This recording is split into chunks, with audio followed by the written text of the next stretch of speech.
Have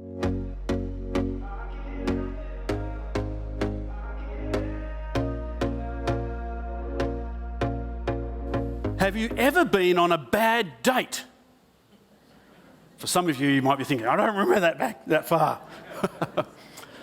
I went on a great date one time. I took my wife to see the Proclaimers. It was a fantastic date. Just happens to be my favourite band. And she was like, oh, why are we going here? It's your favourite band. I thought it was a great date. Maybe not so much. I read some stories this week of really bad dates. Spare a thought for these poor souls. It's just crazy. One lady says, I was brought up in Poland by Polish parents. I went to a Polish school and to a Polish university. Then I had a date with a man from England whose grandmother was Polish. He grilled me on the language and he criticised my pronunciation and corrected my grammar. He told me I spoke like a peasant. There was no second date. We met for dinner. We seemed to hit it off well in the first few minutes until I started feeling the worst pain ever in my side. It turns out I had a kidney stone.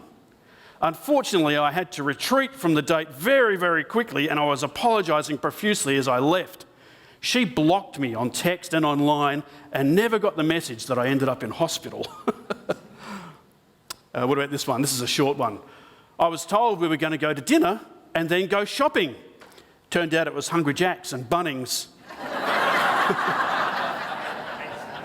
And we didn't buy anything. And one more, even shorter. I went on a blind date. He brought his mum. Wonder if you've ever been on a bad date. Why would I be talking about dating in relation to Revelation 17? It's because sometimes, as Christians, we want to date the world, don't we? We want to date the world, but it never ends well, does it? The key figures in this chapter are the beast, which we read about, the beast with the horns. This is Satan. It's symbolic for Satan. And sitting on the beast is a woman. And the woman is described as a prostitute who's named Babylon. And of course, Babylon, which we've heard in the last few weeks, Babylon is symbolic of the world and all of its corrupt systems. And the third person in this scene is the Lamb, which of course is Jesus Christ. So we have Satan, the prostitute named Babylon, which of course is the world, and Jesus. And we're told this in Revelation 17:2, and this is a key verse for us today. Revelation 17:2, with her the kings of the earth committed adultery, and the inhabitants of the earth were intoxicated with the wine of her adulteries. They were dating the world. They were intoxicated with her adulteries. People were flirting with this prostitute named Babylon, the world. And sometimes even Christians try to date Babylon. Sometimes Christians are tempted to flirt with the world. Let me give you some examples of what I mean. Sometimes Christians will modify their faith by compromising their values in order to fit in. They'll modify their faith by being seduced by materialism, or by taking on behaviours or language or attitudes that align more with the world than with Christ. Sometimes Christians will modify their faith by neglecting the spiritual disciplines in favour of other pursuits, or by prioritising their career or success or achievements over spiritual growth and serving others, or by having loose boundaries around what we watch or read or view online. We flirt with the world. We date Babylon.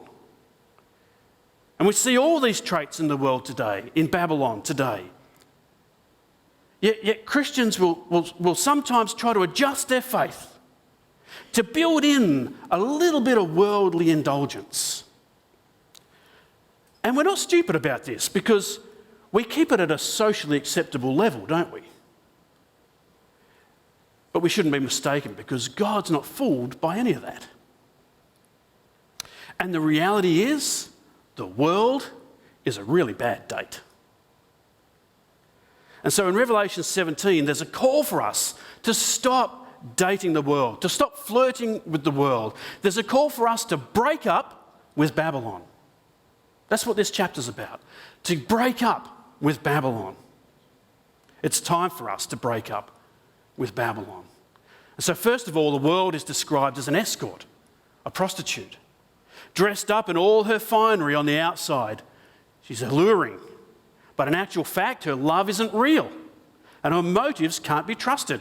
It says in verses 4 to 6, the woman was dressed in purple and scarlet and was glittering with gold, precious stones and pearls. She held a golden cup in her hand, filled with abominable things and the filth of her adulteries. The name written on her forehead was a mystery, Babylon, the great mother of the prostitutes and the abominations of the earth. I saw that the woman was drunk with the blood of God's holy people, the blood of those who bore testimony to Jesus. So what do we see here? Well, we see a woman sitting on a scarlet beast. It's very clear who Babylon is. She's the world. The picture of red and scarlet throughout the Bible, and especially in the book of Revelation, is a picture of Satan. It's a picture of sin. And so this is a reminder to us that the father of Babylon, the father of the world, is the devil. Satan, the source of all evil. He's the power that's behind this world that we want to flirt with, that we want to date. And there's this prostitute, and she's dressed very well. She's wearing purple and scarlet. And in the ancient world, those colours, purple and scarlet, those dyes were only used in the manufacture of expensive clothes. And only the rich wore such clothes to show off their wealth. And then we see that these clothes were glittering with gold and precious stones and pearls. And again, of course, they were only worn by those in high society. And so what we're supposed to see here in this image that's being painted, this word picture that's been painted for us by John, what we're supposed to see here is that the world is like a beautiful woman, dressed up in the finest clothes and jewellery that money can buy. But she's not noble. She's not honourable. We look at her and we think, wow, I'd love to date her. But she's not honourable. She's not noble. She's a prostitute of all things, an escort. You know, right back at the beginning of Genesis 2, we see a picture of a pure bride in a lovely garden. But here at the end of the Bible, human society has become so broken that it's described as a prostitute in the wilderness. That's what sin has done to our world. And so the message here is this. This well-dressed prostitute in the wilderness, she represents a world that is proud of its wealth and glamour, a world that's addicted to self-indulgence, and a world that revels in evil and boasts about how good it is at creating ways to sin. This is a society that has no standards, a culture that lacks purity and honour. It's a world that is available to the highest bidder. And the most important values in this society are excitement, wealth, and comfort. And boy, we see those in spades today, don't we? Comfort. The woman is sitting on a scarlet beast. She's reclining on the scarlet beast. And we see this value in our world today. You know, people pursuing just a 4-day work week, or we live in the land of the long weekend. People pursue wealth. The woman is covered in gold and gems and pearls. And for many people today, the goal in life is financial freedom. That's the goal in life, be financially free. So I don't have to answer to anyone. I'm financially free. Or it's cool to have a side hustle and 8 rental properties. And you can watch TikTok and learn about how not to do it, by the way. Don't watch TikTok and try and learn how to do that. But wealth is a goal. I want to be wealthy, I want to be comfortable, and I want a life of excitement. It's a value people hold today. This woman, she's holding a cup full of the filthy and nasty things that she's done. This is a value in our world today, excitement. Our world has always pursued cheap thrills. Today we even have hashtags for these things. Adrenaline junkie hashtag wanderlust. We have terms for this. Now, of course, I'm not saying there's nothing wrong with comfort or wealth or excitement unless they become king of our life. Unless we idolise them. Then it's a problem, of course. You know, in the Old Testament, prostitution and idolatry were closely connected. We see it in the pagan religions in the Old Testament. And it's a sign that there's something seriously wrong. And in the Bible, it's always likened to spiritual adultery. Prostitution is the taking of something that God has made, which is good, something that God made to be perfect, something that God made to glorify himself. It's taking the pure bride of the garden and wasting it to do evil. That's what it means to date Babylon, to flirt with the world, taking the good things of God and waste it.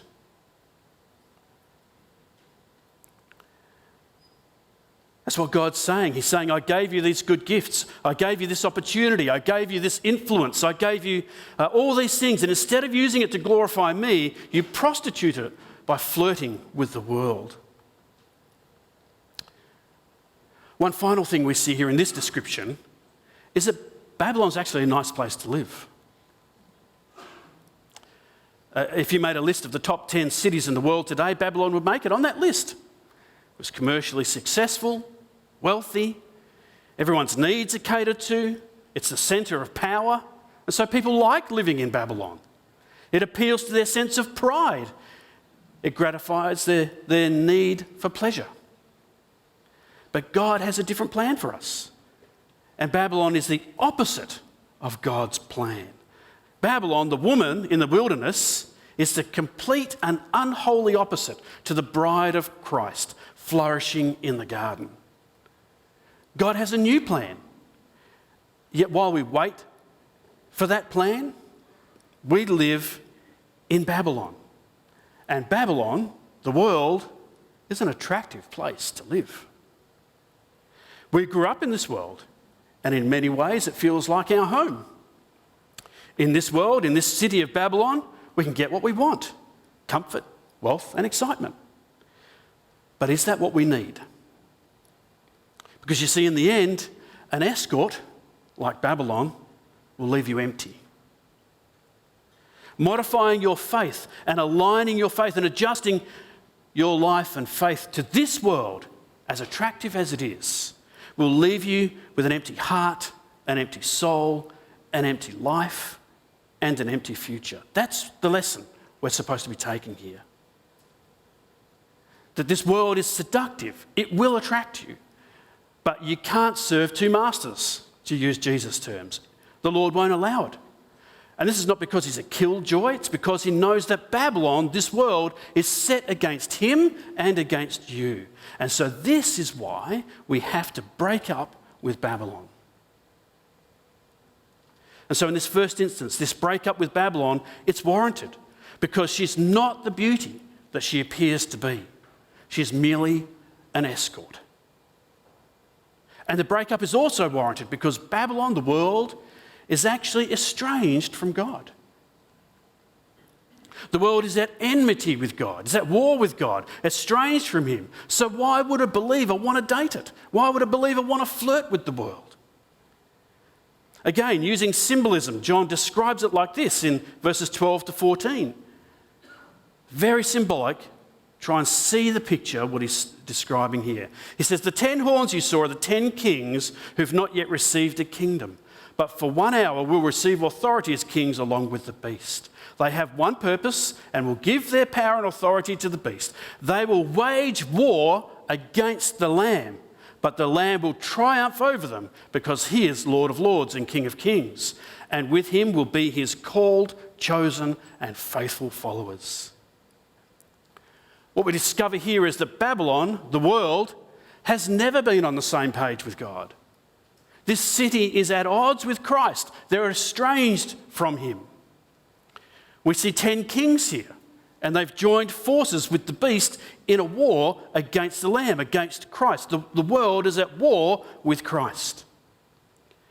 Now, I know some people, some scholars you read, and some others, you go to a Bible study and you read this chapter. Some people believe this to be 10 literal kings, and attempts have been made to align these 10 kings with actual historical characters or kingdoms or political alliances. But that's actually going way beyond what this text says here. What we can say for sure here is that these 10 kings are united in their rebellion against the Lamb, which is Jesus Christ.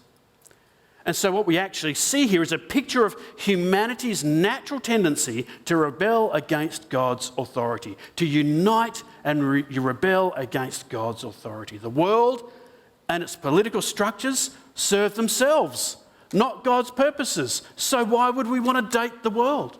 Why would we want to date Babylon? We see this throughout history. Human empires and power structures have always sought to exert their own will instead of submitting to God's will and his purposes. And just as an aside here, one reason that John uses so much symbolism in Revelation is so that his message would encourage believers from every generation.